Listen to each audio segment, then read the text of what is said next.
we have to find out the prime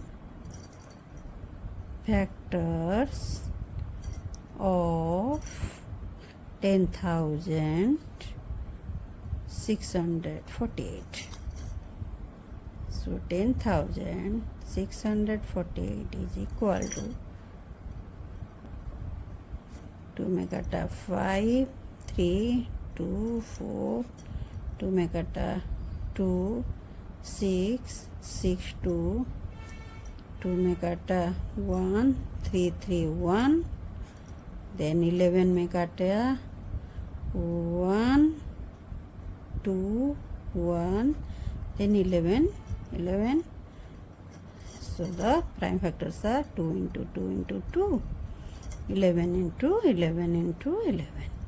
So 2 and 3, 2 and 11 are in triplet form. So 2 whole cube and 11's whole cube. So 10,648 is equal to 2 into 11's whole cube,